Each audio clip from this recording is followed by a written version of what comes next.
नमस्कार, स्वागत है आपका सिटी पोस्ट लाइव में और मैं हूं आपके साथ अनुराधा। विपक्ष द्वारा उठाए गए सवाल पर कि बिहार के शिक्षा मंत्री सुनील कुमार ने कहा कि 20 वर्षों से एनडीए की सरकार है, लेकिन बिहार में एक भी यूनिवर्सिटी नहीं खोली गई है। ऐसा आरोप विपक्ष द्वारा लगाया जा रहा है। इस पे उन्होंने जवाब देते हुए कहा कि विपक्ष को यह बताना चाहिए कि पहले बिहार में कितनी यूनिवर्सिटी थी। मंत्री ने कहा कि आज के समय में बिहार में 15 यूनिवर्सिटी है, जो पहले नहीं थी। सुनील कुमार ने उदाहरण देते हुए बताया कि आर्यभट्ट यूनिवर्सिटी जिसमें कार्य हो रहे हैं वो पहले ऐसा कार्य नहीं होते थे। इसके अलावा बिहार में 8 प्राइवेट यूनिवर्सिटी भी है, जो राज्य में उच्च शिक्षा के स्तर को बढ़ाने में योगदान दे रही है। मंत्री ने यह भी बताया कि हाल में ही बिहार सरकार ने सेंट जेवियर यूनिवर्सिटी की स्थापना की अनुमति दे दी है, जिससे राज्य में उच्च शिक्षा की व्यवस्था और बेहतर होगी।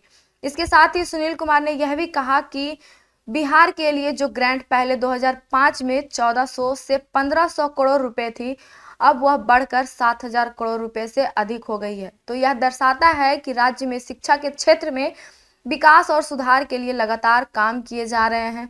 मंत्री ने अंत में यह भी कहा कि बिहार में शिक्षा के क्षेत्र में जो प्रगति हो रही है, उसे विपक्ष नजरअंदाज कर रहा है। राज्य सरकार शिक्षा के क्षेत्र में निरंतर सुधार के लिए प्रतिबद्ध है और भविष्य में इस दिशा में और कदम उठाए जाएंगे। और क्या कुछ कह रहे हैं, आप उनका बयान सुने। करके विपक्ष के द्वारा सवाल किया जा रहा है और कहा जा रहा है कि 20 सालों से एनडीए की सरकार है, लेकिन एक भी यूनिवर्सिटी देने का काम आप लोगों ने नहीं किया। कैसे देख रहे हैं आप विपक्ष के बयान को? पहले कितनी यूनिवर्सिटी थी विपक्ष बता दे। हाँ। आज के दिन में 15 यूनिवर्सिटीज़ है। उसमें आप आर्यभट्ट यूनिवर्सिटी को देखेंगे, वहाँ नैनो टेक्नोलॉजी से आर्टिफिशियल इंटेलिजेंस से लेकर अन्य कई ऐसे सब्जेक्ट्स पर शोध हो रहा है और कार्य हो रहा है जो पहले कभी नहीं हुआ करता था। 8 प्राइवेट यूनिवर्सिटीज़ है और हाल में ही हम लोगों ने सेंट जेवियर्स यूनिवर्सिटी की स्थापना की अनुमति दी है। तो कुल मिलाकर के आप देखेंगे और जो ग्रांट दिया जाता है, आप देखें कि 2005 में कितना था, 1500 करोड़ था और आज वहाँ पर 7000 करोड़ से ज़्यादा ग्रांट की व्यवस्था है। जो यूनिवर्सिटी कमीशन है, जो वहाँ पर बहालियाँ हो रही हैं, वहाँ पर लेक्चरर्स की, असिस्टेंट प्रोफेसर्स की 2000 से ज़्यादा नियुक्तियाँ हो चुकी हैं, 2000 से ऊपर शेष। और अब मात्र 3 ऐसे विश्वविद्यालय हैं जहाँ पर सेशन कुछ लेट है, जो पब्लिक यूनिवर्सिटीज़ हैं, वो भी शीघ्र वहाँ सुधार हो जाएंगे। और साक्षरता का दर जो 2001 में जनरल साक्षरता जो है पुरुष और महिलाओं को मिला करके करीब 40% था, वो अभी 80% के करीब है। महिलाओं की साक्षरता 2001 में करीब 37% थी, आज वो करीब 78% है। और महिलाओं की संख्या और जो साइकिल योजना, पोशाक योजना इत्यादि माननीय मुख्यमंत्री जी ने लाया, तो उससे आप देख रहे हैं कि इंटरमीडिएट में जो सफल महिलाएं थीं, छात्राएं थीं, उनकी संख्या जो छात्र थे उनसे ज़्यादा थी। एक बात हमने सदन में रखी जो शायद लोग नहीं जानते हैं जी, कि जो साइकिल योजना का जो सकारात्मक प्रभाव पड़ा शिक्षा में, जो छात्राओं के अटेंडेंस में या फिर उनके सशक्तिकरण में, उसकी स्टडी एक अमेरिकन प्रोफेसर ने की और उस स्टडी के बाद उन्होंने यूनाइटेड नेशंस में अपना रिपोर्ट सबमिट किया, जिसके आधार पर एक अफ्रीकन कंट्री में, ओमाली में, उसको फिर इंट्रोड्यूस किया गया और वहाँ और अतिरिक्त पैसे दिए गए, क्योंकि इस साइकिल योजना से बहुत लाभ हुआ था, खास करके छात्राओं को, बाद में तो लड़कों को भी दिया गया। तो कुल मिला के शिक्षा में काफ़ी सुधार है, चाहे वो एकेडमिक सेशन हो, रिज़ल्ट्स हो, चाहे इंफ्रास्ट्रक्चर हो। 74,000 से ज़्यादा स्कूल हैं और जो नियुक्तियां हुई हैं विशेष करके, जो करीब 6 लाख से ज़्यादा आज हर तरह के शिक्षक हैं, 44% महिलाएं हैं, 2,51,000 से ज़्यादा सक्षमता पास करके जो नियोजित शिक्षक थे उन्हें दर्जा दिया गया गवर्नमेंट सर्वेंट्स का। 2,60,000 से ज़्यादा बीपीएससी से पास किए हैं। अभी प्रधान अध्यापक और जो प्रधान शिक्षक हैं उनकी नियुक्ति बाकी है। तो इस तरीके से जो शिक्षकों की कमी थी हमने पूरी की, इंफ्रास्ट्रक्चर की पूरी कमी को हम लोग धीरे धीरे काफ़ी हद तक पूरा कर चुके हैं। तो शिक्षा में बहुत सुधार आया है सी चेंज हम कहेंगे। बजट 2005 में हुआ करता था 4,400 करोड़ का, आज 62,000 करोड़ से ज़्यादा है। पिछले साल 50,000 करोड़ से ज़्यादा था।